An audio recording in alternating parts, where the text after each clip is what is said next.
Welcome to the deep dive. Today, we're tackling a car that, well, it just pulls you in with its sheer uniqueness, the Mazda RX-8. Oh, yeah, definitely. A proper sports car, but with 4 seats. And that engine. Exactly. Famed for handling, infamous for, let's say, needing attention. We've sifted through all the sources you sent, articles, deep dives, our own research, to give you the straight scoop. Mm-hmm. The goal is to figure out what makes it tick, the good and the demanding. So let's start with that practicality. How did Mazda make a 4-seat sports car actually work, especially after the purebred RX-7? And those doors, the Freestyle ones? Well, the interesting thing is management wanted 4 doors. Mazda's engineers got clever. Okay. They ditched the B-pillar completely, integrated the strengths right into the doors with these, like, heavy-duty locking pins. No B-pillar. Wow. How'd that affect stiffness? Amazingly stiff, actually. We're talking 30,000 Newton meters per degree. Yeah. So you got this huge opening for rear access, but the chassis was still incredibly rigid. Smart engineering. And the inside. Could 4 adults really fit? They really could. Low floor, thin front seat backs made a difference. And the cockpit is pure driver focus, big catch right in the middle. Yeah. And those little rotary design touches everywhere. Exactly. Gear shift, headrests, subtle stuff. All right, let's get to the heart of it. That 1.3-liter Renesis rotary, the soul of the RX-8. What was the big breakthrough that let Mazda bring the Wankel back for the modern age? It sounds small, but it was huge. Moving the exhaust ports. From the rotor housing edge? To the side housings, yeah. Yeah. This basically eliminated the old overlap problem rotaries always had, where unburnt fuel escaped. Ah, so emissions. Precisely. Slash hydrocarbon emissions massively. Yeah. Suddenly, it could meet modern standards like Tier 2 in the U.S. Plus, it's tiny and light, perfect for balancing the car. And that rev range, the manual hits, what, 9,000 RPM? That's wild, especially with only around 159 pound-feet of torque. How does that feel? It's different. So smooth, almost zero vibration, just builds power linearly. And the sound. Oh, the sound. It's this high-pitched mechanical wail, almost like a superbike. Yeah. You absolutely have to work the gearbox, keep the revs up, but it loves it. It's engaging. Okay, so that unique engine allows for great packaging. Which brings us to handling. Everyone praises the RX-8's agility. What's the magic there? It's that advanced front midship layout they talk about. Meaning? The whole engine sits behind the front axle.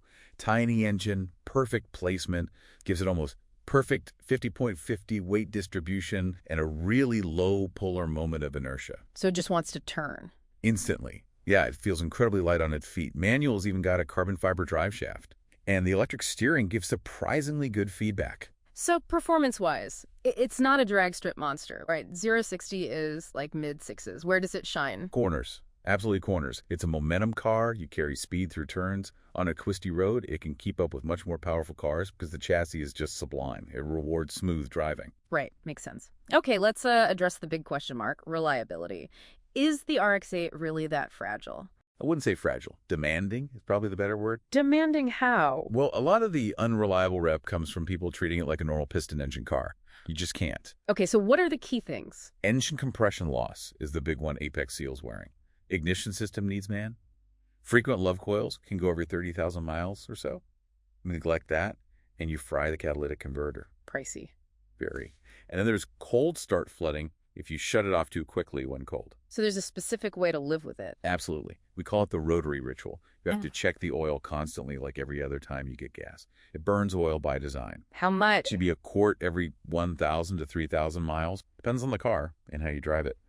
Oil changes need to be frequent, like 3,000, 6,000 miles. Forget the factory recommendation. Excellent part. Proactive replacement. Plugs, coils, wires every 20, 30K miles.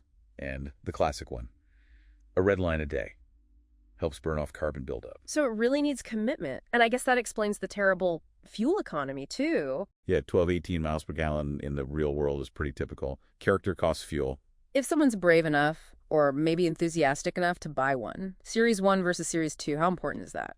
Hugely important. Go for a Series 2 if you possibly can. That's 2009 to 2012. Why? What changed? Crucial engine updates. 3 oil injectors per rotor instead of 2. A better electronic oil pump, higher oil pressure overall. Manual's got a shorter final drive too. These really helped engine life. And the R3 package. That's the one to get if you're an enthusiast. Yeah. Bilstein shocks, Recaro seats. Yeah. Yeah, the best version. Okay, so summing up for you listening, the RX-8 is this incredible mix. Chassis genius, clever packaging. But with an engine that demands a specific kind of relationship, It's a commitment. Right. It offers a truly sublime, unique driving feel, but you have to be the right kind of owner. Exactly. It's for the person who enjoys the process, the ritual, the mechanical connection, not just an appliance. So, key advice if you're looking. Get a Rotary-specific compression test done, non-negotiable. Aim for that Series 2. Check the maintenance history like a hawk. And budget for an engine rebuild down the line. It's not if, it's kind of when for long-term ownership. Definitely. So here's a final thought for you. Given this might be the last Rotary sports car from Mazda, and its design and handling are just timeless, does its demanding nature actually make the Survivors more special? Could it be the perfect future classic for those truly dedicated? What do you think makes it stand out?